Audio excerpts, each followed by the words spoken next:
want to welcome a dear colleague who is also a rural leader.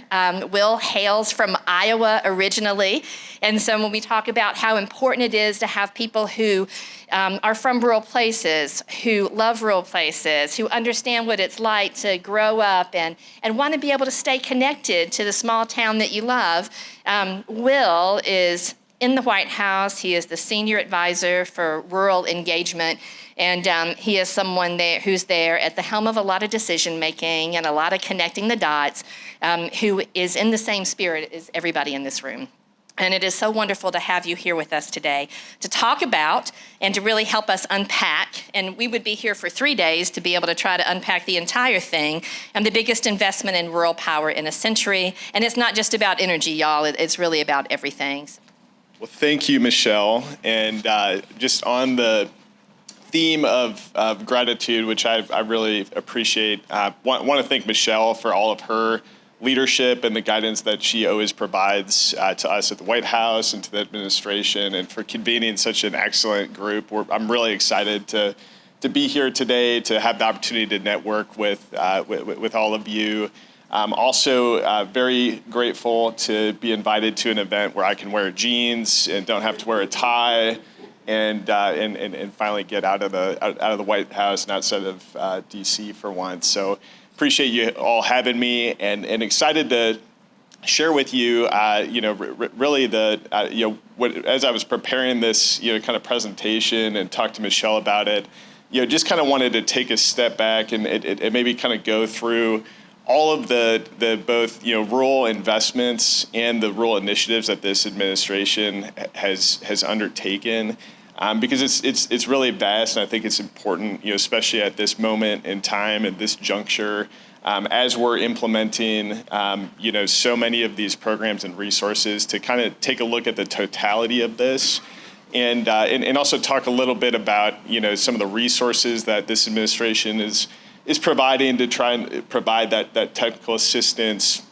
provide some additional capacity for rural communities to take advantage of this historic investment, and then really kind of chart a path forward. So as Michelle mentioned, I'm Will McIntee. I'm a senior advisor for rural engagement. I sit in the White House Office of Public Engagement, which we often kind of refer to or nickname the front door to the White House. We're often kind of the first point of contact for a lot of our partners on the outside of government, who work with us on the programs, policies, issues that we work on in the White House. We work with our partners on policy and events around the president, vice president, second gentleman, first lady. But we also host convenings across the policy councils, across agencies, to really kind of provide a two-way street and flow of information with our partners across the country, both ensuring that we're hearing from you all about how these programs and resources are impacting your communities, and how we can in program design make these resources better accessible to the communities that you serve, but also just as importantly, ensuring that folks are aware of all the programs and resources that this administration is making possible, and have the information they need. In the White House Office of Public Engagement, we do a lot of work with our external partners.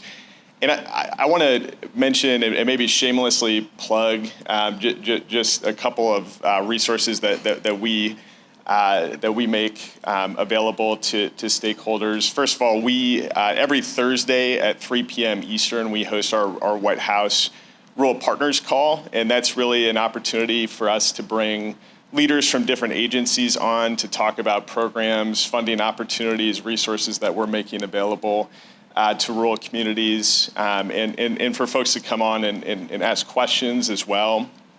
We actually, if you see me step out at 2 o'clock, it's because I'm going to host that call this afternoon, and don't encourage you to leave this event for that call this week, but hope that you will join us on future Thursdays at 2 o'clock, or I guess 3 o'clock Eastern. 2 o'clock Central. We also share out a weekly newsletter that includes some of those resources that we really invite folks to share far and wide. Anything that we send out is public information, and we really encourage our partners to share that as far and wide as possible. Invite other folks to that weekly call so that we can really spread our message far and wide. And as Michelle mentioned, it's really exciting to be in this position in this moment as a native Iowan, native of a rural community, and to work and serve a president, vice president, and an entire administration that's really focused on what we can do to provide for both rural communities, underserved communities, to create equity across communities, and something that's really kind of a guiding light for this president. You'll hear the president speak to this. You hear Secretary Vilsack speak to this quite frequently. Is really the importance of creating opportunity that allows those of us from rural communities to be able to find that opportunity and that career opportunity to stay at home, and that you don't necessarily need to leave for the bigger city to find that career and find that opportunity, and so that's something that we talk a lot about, both the need not just to provide the basic infrastructure and resources, which obviously is super critical, and it is a lot of what we're doing through the infrastructure law and the Inflation Reduction Act, but also provide that economic opportunity in our rural communities, in our small towns, that allows for families and multi-generational families to continue to grow and be successful at home. Wanted to start out by talking about these resources really through the lens that we view really everything that we're doing in this administration. The president has made it one of the core tenets of his administration to address issues of equity. On day one, he signed the executive order on advancing racial equity and support for underserved communities. And I wanted to note that both in that day one executive order, and then in a recent executive order he signed earlier this year that further advances and builds off the first executive order, he had a section on rural equity and creating opportunity in rural America that's really embedded throughout the administration's work. And I just point that out because I think it's important for folks as we talk about the investments that we're making possible through the American Rescue Plan, bipartisan infrastructure law, Inflation Reduction Act, CHIPS Act. As we implement those resources and deploy those resources, it's really with an eye for equity. And the executive order states that agencies shall undertake efforts to help rural communities identify and access federal resources in order to create equitable economic opportunity and advance projects that build community wealth, including by providing technical assistance, incentivizing the creation of good, high-paying union jobs in rural areas, and contributing new resources and support to interagency programs such as the Rural Partners Network, which I will talk a little bit more later, which is really our whole of government approach to rural development and investing in partnering with our rural communities. And so, again, just wanted to point that out as we kind of get started here, because it really kind of centers the work that we're doing, that we both view the importance of equity through the importance of advancing racial equity, as well as advancing resources for our underserved and rural communities. And that really kind of drives everything that this administration is doing. So want to go back and just reflect briefly on the American Rescue Plan Act. So obviously, this administration started, really in the midst of a global pandemic. We're still, in the process of developing and deploying vaccines. There were, real economic consequences as a result that both were caused by the pandemic, but also, as a lot of us witnessed, really exacerbated by the pandemic and kind of laid bare some of the weaknesses that existed within our economy. And so, when the president advocated for and really launched the effort to pass the American Rescue Plan during the campaign and during the transition into the administration, he was focused on ensuring that we had the investments to combat COVID-19 in our rural communities. There's obviously ensuring that we were able to deploy vaccines, creating mobile vaccination clinics in our rural communities and our hard to reach remote communities, ensuring that we were deploying PPE across the country, including to our rural communities, testing kits, all the things that we needed to be able to ensure that we were addressing COVID equitably. But also we provided funding for our rural and community health centers, our critical access hospitals, to ensure that during a tough economic time for them and during a very stressful time and for the medical and healthcare sector, that they were able to keep their doors open. They were able to continue to bring on staff to help address the pandemic. And then we also, again, with an eye for how the issues that we were seeing exacerbated through the pandemic, we also looked at how do we come out of this pandemic, building an economy that's even stronger than how we came into the pandemic. And so we looked at aid to communities to rebuild local economies. One of those key programs that had a large rural footprint was through the Department of Commerce, the Economic Development Administration's Build Back Better Challenge, their Good Jobs Challenge, their Coal and Energy Producing Communities Challenge, and then the Tourism Challenge. So those were all programs that had an eye for economic development that were funded through local and regional partners in those communities, and can be found on EDA's website. We also made an initial investment in high-speed internet through schools and libraries, ensuring that especially children who, again, just taking us back to the beginning of the administration, children were not in schools, and we were all hearing the stories of kids in McDonald's parking lots, needing to do their homework, and so we provided funding through the American Rescue Plan to ensure schools and libraries had access to high-speed internet in rural communities. And we also ensured that rural schools and all schools had the resources they need to be able to reopen safely so we could get our kids back into school. And then finally, just one other thing I wanted to point, we could talk about the American Rescue Plan Act all day, but something that was really laid bare was the fragility of our farm and food supply chain. Obviously, goods and commodities that are that have a very clear expiration date, and that really depend on every piece of the supply chain moving in tandem.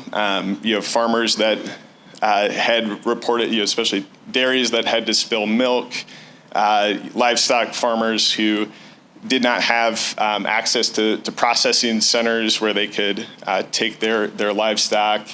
Even grain farmers who were impacted by workers being sick on freight rail, at different grain elevators, all different modes of transportation that were really impacted by the pandemic. And one thing that was really clear from the outset of the pandemic was the fact that there were so many. There's been such market consolidation in the food and farm system that when one plant went down, that really impacted that entire region. And so the administration has invested in independent meat and poultry processors. We've invested in independent fertilizer processors. and in other ways up and down the food and farm supply chain to ensure that we are prepared for those types of supply chain issues and can prevent those because obviously our food supply is one of our most valuable resources, but it's also really a national security issue as well. And so that was a huge focus in the American Rescue Plan. And so moving forward to the bipartisan infrastructure law, the president campaigned on a commitment to investing and updating our infrastructure in every community. And I think Michelle, mentioned, how especially on the clean power side, these are really some of the biggest investments we've seen in over a century, through the Inflation Reduction Act, some funding in the infrastructure law as well. But the funding for high-speed internet, which is designed to reach every home, farm, and business in the country, that really, you'll hear the president say this often.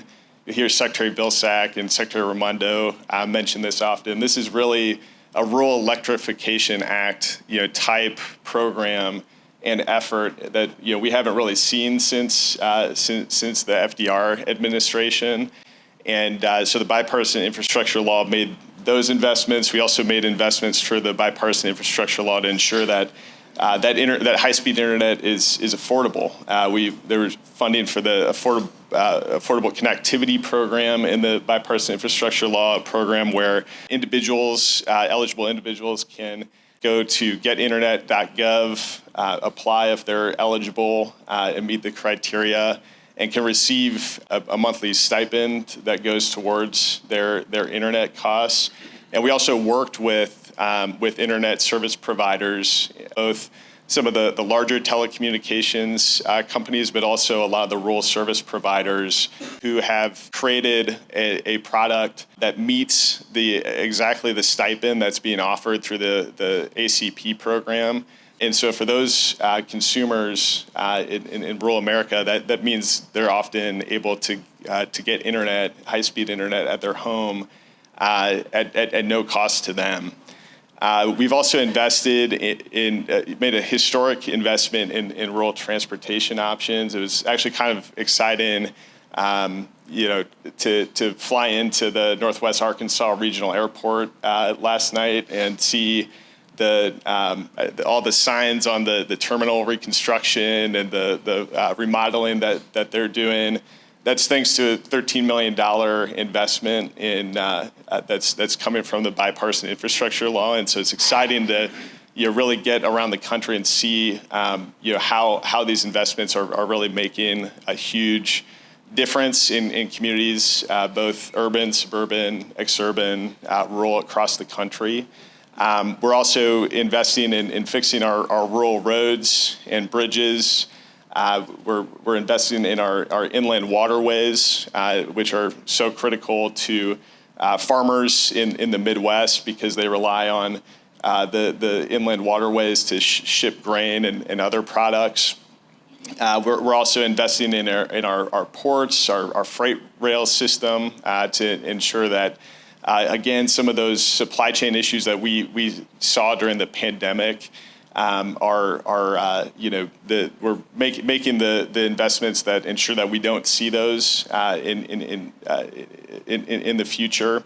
And then finally, we're also ensuring that we're investing in our clean drinking water, providing every home with access to clean drinking water, basic sanitation, things that in the wealthiest country in the world should just be standard and have not, for many years. And we've traveled to some of the areas that have lacked, those resources. I'm sure many people in this room have been to some of those communities, maybe have experienced this in their own personal life. But ensuring that that folks have access to both clean drinking water and basic sanitation, and then we're doing all of this with a focus on creating good-paying jobs and creating good-paying union jobs while addressing climate change, addressing legacy pollution,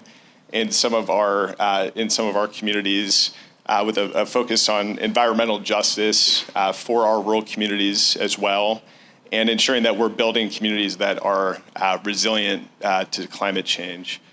And so I wanted to just highlight a resource that we put out last year.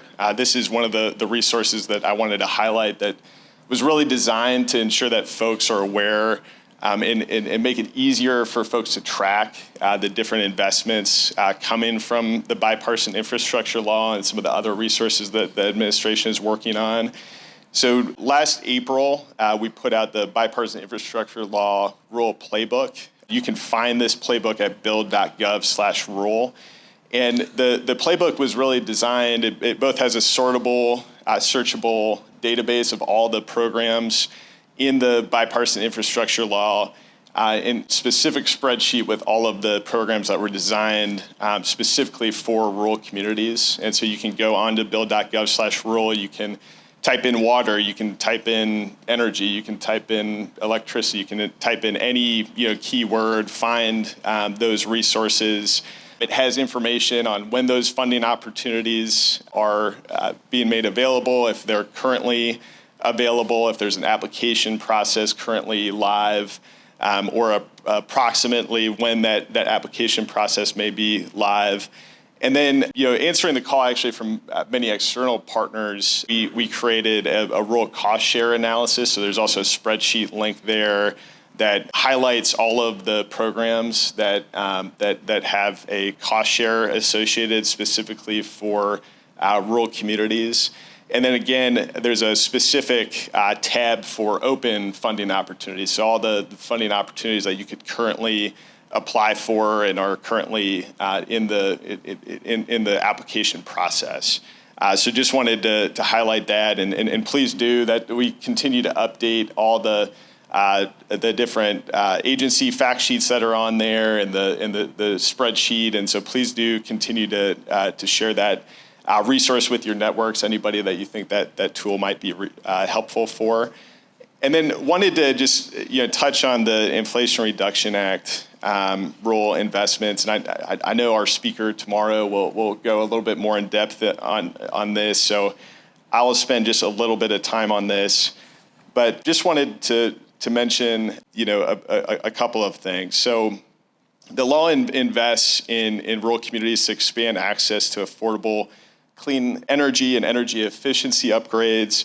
It provides rural electric cooperatives resources to advance clean energy projects through the New Era program, which has seen record interest in applications from USDA. USDA put out some data on that recently. It's really, really exciting to see the uptake and interest in this program. The Inflation Reduction Act also expands the USDA REAP program's reach, and will support clean energy projects for more than 41,500 farms and small businesses in rural communities. It also invests to advance biofuel infrastructure to help over 4,600 retailers boost access to some of those biofuels options. And then finally, one thing I wanted to highlight as well, because I cover agriculture in the Office of Public Engagement as well, but the president often talks about the importance of partnering with our farmers, ranchers, forest landowners to address climate change and to work with them as stewards of the land to combat climate change. And so the Inflation Reduction Act recognizes that critical role by providing investments that help to deploy climate-smart agriculture and forestry practices, utilizing a lot of the conservation programs that farmers and ranchers have utilized previously, but that investment from the federal government hasn't always met demand. And so this is a real opportunity to encourage even more of those climate-smart agriculture and forestry practices and really meet existing demand from the agricultural community to do so. So really exciting investments from the Inflation Reduction Act. Again, I know you'll hear more about that tomorrow, so I didn't want to spend too much time on that section. Want to highlight just last month a resource that the White House put out that can be found at build.gov, and this is our Investing in America Technical Assistance Guide. This is really a comprehensive guide that provides information on over 100 federal technical assistance programs, and really, unlike the bipartisan infrastructure law rule playbook, this captures both the infrastructure law investments, but also captures the Inflation Reduction Act investments as well. This is a little more general. It's not just specific for resources that are for rural communities specifically, but it does, again, have a sortable, searchable tool where you can identify the different programs and open funding opportunities. And we're going to continue to keep that resource updated in the future. So definitely encourage folks to take a look at that and to share with their networks as well. And then finally, I wanted to save what is actually kind of my favorite topic for last, because this is one of the areas that I'm most or that we're really excited about, and is new to this administration. So about a year and a half ago, the administration launched the Rural Partners Network. And this is really our whole of government approach to rural development. We've developed both a depth and a breadth strategy to this. So the breadth strategy is that we have partnered with over 20 federal agencies and regional commissions through USDA to develop a network of rural desk officers at each of the federal agencies who will really serve as a point of contact through the inner workings of different programs between agencies, but also serve as a point of contact for rural communities. And to ensure that folks in rural communities have a resource and a contact where they can directly ask their questions and speak with someone who is kind of thinking through how these programs and resources impact rural communities each and every day. The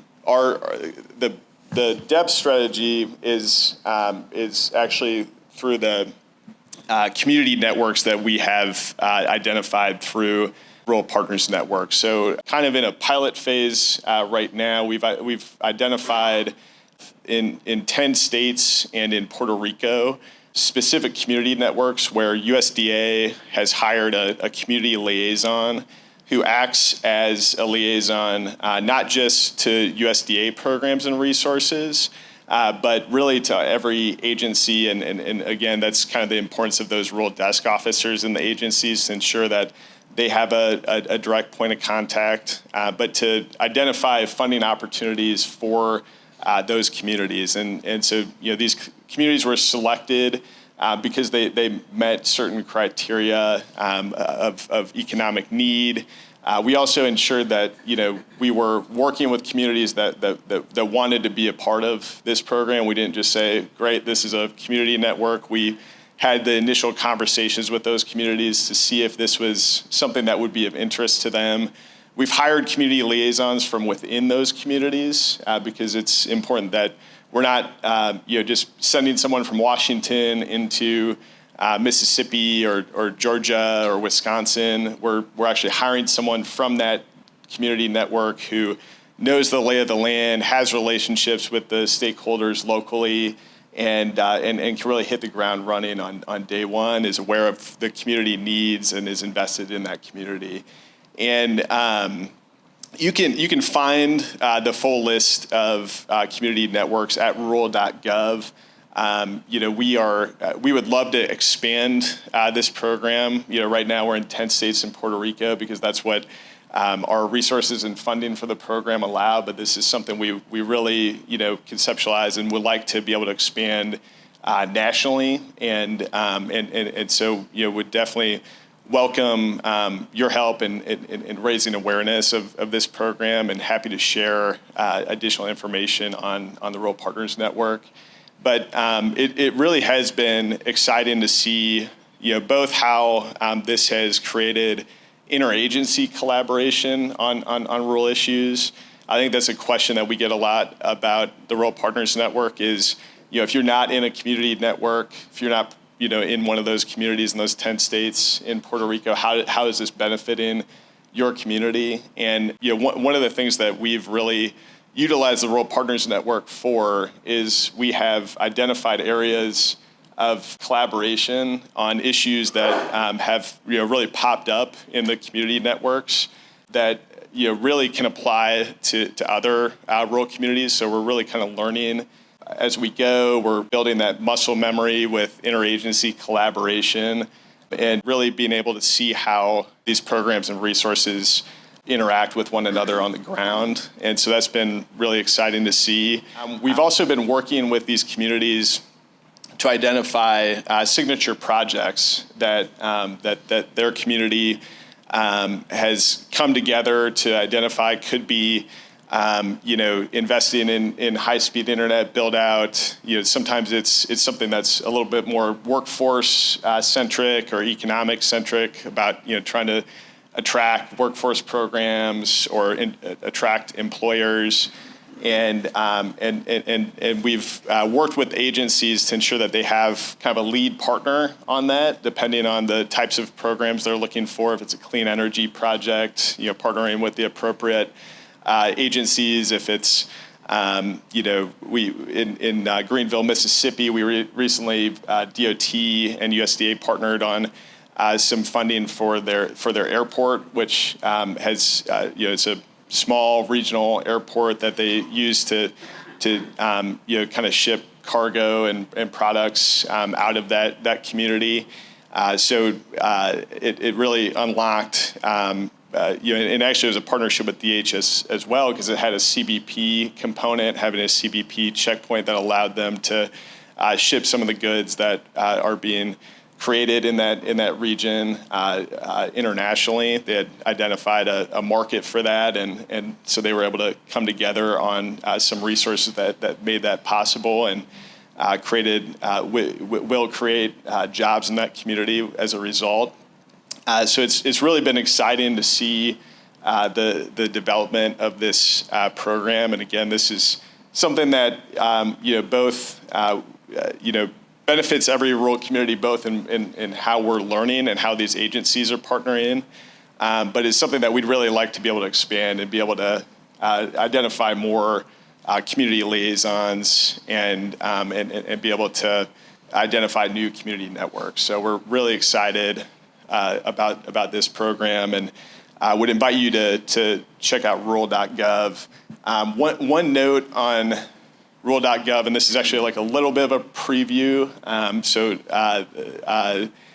This will likely come out next week. I'm getting a little bit ahead of my skis, but I want to make sure folks here are tracking. We're also updating rural.gov to include somewhat like the technical assistance guide, but for all of the programs, including through the CHIPS Act and through the Inflation Reduction Act. Really a resource guide and assistance guide specifically for rural communities that would be on rural.gov. So kind of taking the functionality of the technical assistance guide that's kind of designed for a general audience and putting on rural.gov a rural-specific technical assistance guide. And so we're really excited about that. That should be coming out next week, here in the next couple of weeks, and we'll definitely make sure to push that information far and wide, and hope you'll help us to do that as well. But want to thank everybody again for want to thank especially Michelle for the opportunity to come visit with you all to share about some of the exciting opportunities that this administration is working on. And really want to close out by saying that I'm just incredibly grateful for the folks in this room, because we know that there's a historic amount of investment happening. There's a lot that has happened during this administration, but none of this really becomes real without the work that each of you do in your communities each and every day. And so we're just incredibly grateful. We know there's a lot coming at you as you work and support rural communities, and it does not go unnoticed. We are so grateful to have such incredible partners in so many different sectors who are really leading this charge regionally, on the ground, locally. So thank you for all that you do. Thank you for coming here for this opportunity, and I really look forward to the opportunity to meet more of you, have the opportunity to engage individually, and look forward to keeping in touch, and hope you don't join our call today, but hope that you do join our calls on Thursdays at 3 o'clock Eastern. Thank you so much, Will. And I think time for a few questions. Yeah. Definitely. All right. Yeah. So it is, I know even from my perspective, it's overwhelming in a good way. Everything you're doing and everything that you're doing to connect the dots across all the different federal agencies and make it specific to rural communities. So Will's going to be with us on and off all day, save for tending to the Rural Partners call. But does anybody have any questions you'd like to ask him this morning? And if you could just introduce yourself and where you're from. My name's Nate Bell. I'm from right here in Arkansas, just a few miles down the road. You mentioned the Partners Call. Where can we find the information about how to participate in that call? Yeah, I can. Maybe what might be best would be, Michelle, if I could send to you and Autumn maybe the link for folks to sign up, and then we can get that out to everybody. And we'd love to have everybody in this room signed up for both our newsletter and our call if you're interested. I swear not to abuse your inbox as much as possible. Hi, my name is Larry Wilder. I work in the Virginia Department of Small Business and Supplier Diversity. And one of the things I was interested in, we're also adopting this whole of government approach in a number of areas, but in particular with small businesses and intentionally embedding them in supply chains of critical, sectors. And one of them, the chief area that we're starting with is this, in general, to call it clean energy, which has so many other different possibilities. It's what we envision that maybe the rising tide that lifts all boats, to borrow a cliche. But I was interested in how how the whole of government approach was developed for the rural communities. I'm as much interested in the process of how that was developed as well as the outcomes or substance. So if you could speak to that, or maybe direct me to, some other sources of information.